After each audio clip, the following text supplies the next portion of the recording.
So we are here today with Mr.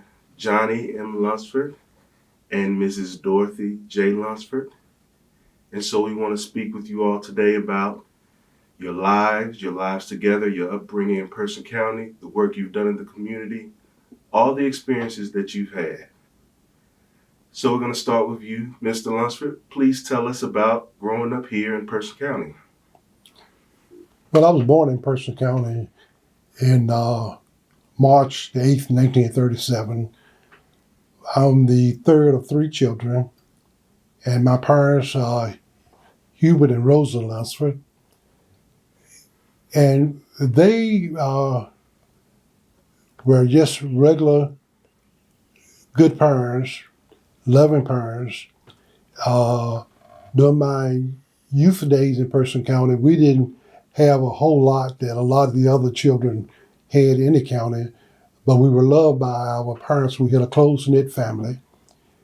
And I enrolled in the schools at the age of 5 because of my size. At that particular time, you didn't have to verify your birth with a birth certificate. Went to the Cedar Grove Academy on the Durham Road in grades 1 through 4. In the 5th grade, we moved to Person County Training School, which is where First Baptist Church is located at this particular time, and finished elementary school there, and then went to Person County High School, which is located on Southern School Road now. And also during the time of the construction of Person County High School, we as children were just roaming the community, having fun, and we used to go there and watch the construction of it, not knowing the future of it whatsoever. But after leaving Person County Training School, I went to Person County High School, which is Southern Middle School now, not knowing what the future had for me. My brother, my sister, and all attended the same schools. Then after finishing Person County High School, I got a scholarship to go to Johnson C. Smith University, which wasn't my choice as far as further my education, because I wanted to become a mortician to follow my granddaddy. But at that particular time, I was too young to get into mortician school, so I accepted the scholarship to go to Johnson C. Smith University, where I met quite a few people down there. They were very influential in helping me to determine the future of education in my life, because my desire was to get there until I got old enough to get in mortician school. So I got a chance to get into the science and math program, which was one of the most difficult programs they had there in pre-med, with the idea that if I made failing grades, I could get back home and do what I wanted to do. But there was a professor there named Dr. Buck, my biology teacher, that taught me my first biology class. And Dr. Buck lived in Oxford. And I rode with her home to Durham a few times, coming home for my dad to pick me up in Durham. And she talked to me about getting involved in science and math. And I never had a desire or a love for science in the first place, but I did. And there were a couple of my buddies down there that we all got into the same program. And I fell in love with it, and also with the guidance of a lot of the teachers. Well, all of us continued through the science program together. And then when I graduated from Smith, I did not have any desire to become a school teacher. But I was fortunate enough to be able to come back to Person County High School to do my student teaching. And while I was there, I got a chance to meet a lot of my former teachers, which was one of them that told Miss Harper at the time she got my scholarship, said, "You wasting your time fooling with that boy, because he'll never amount to anything." Because I was kind of mischievous, but I did enough to make sure I got my grades up to par, to keep everything so my mother and daddy wouldn't stay on me about my grades. So after finishing my student teaching there and went back to Smith, and at that particular time, I was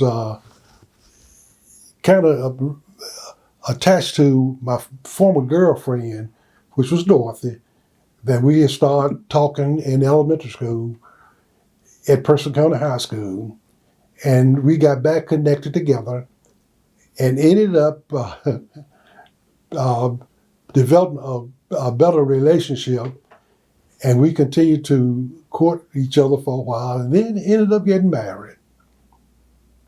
My name's Dorothy J. Lunsford. My mother was, and father, my father's Thomas J., and my mother was Ruth Jordan J. We had a large family. My mother and father had 15 children. They had 10 girls and 5 boys. We were reared in Allensville community, and we worked on the farm.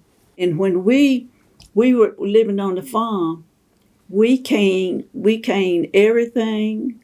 We raised sugar cane. You ever heard of sugar cane? We raised sugar cane, and in October, that's when they will harvest the sugar cane, and they made molasses. And then after a certain time in October, it was when they would harvest the sugar cane, and then they would cook it. They would go through some type of machine or something with a horse, and he would go around in this whatever it was, and they would squeeze the juice from the sugar cane, and they had a fire with a, what you call that, Merle? The thing that you cook it in. I just know it was a trough. It was a trough, a big trough, and they cooked the molasses, and they had to keep it stirred up. So we raised all of our gardens. We did a lot of canning, making preserves, making pickle.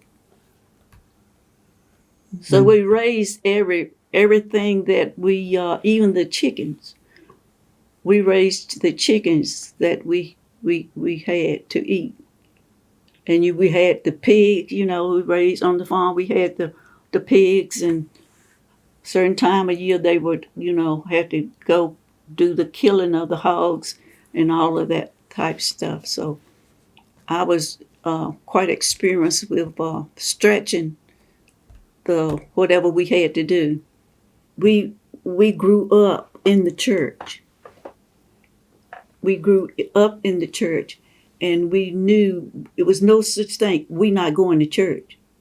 And at that time, there was no seatbelt law. And I came from a very large family, and we were sitting on top of each other. But we knew that we had to do things on Saturday to get ready to go to church. And nobody stayed behind. No such thing. I went to Old Mount Zion. That's all the way out in Woodsdale, right, in which we stayed. We had to go all the way out of down, out in the country, and we stayed on the Nelson Loop Road. You might not know where that is.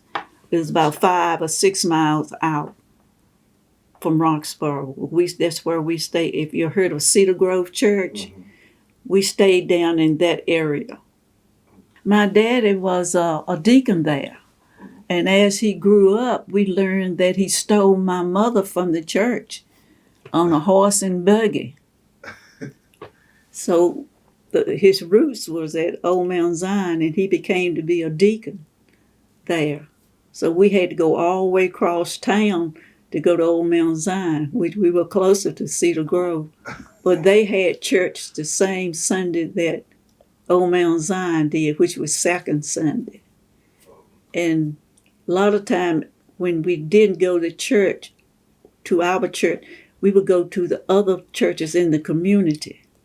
Because one time somebody thought Papa was a member of Mill Hill, I believe, because every Sunday we would go to a different church. We went to school. At that time, they had what we call them one-room schools. So the school was Adams Chapel School on the the Nelson Loop Road in that vicinity. So we had to walk to school, and we had one teacher. I think the grades went from 1 through 8 at that time. The teacher lived with Mrs. What's the lady's name? Go by. No, it was right from the church. Oh. Anyway, she lived with the family. She walked from there all the way, we call it the Mountain Road, to the one-room school. But during the winter months, she stayed in our home with our family for 6 months. And then the next part of the year, she stayed with Mrs. Walter Nelson. The one-room school was heated by a wood stove, and they had to get the water from the spring.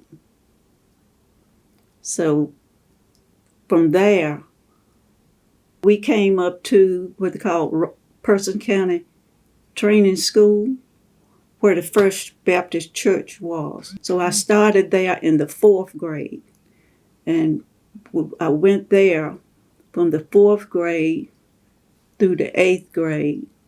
And after 8th grade, we went over to called Person County Training School. And I finished Person County School in, what year did I finish? 1955.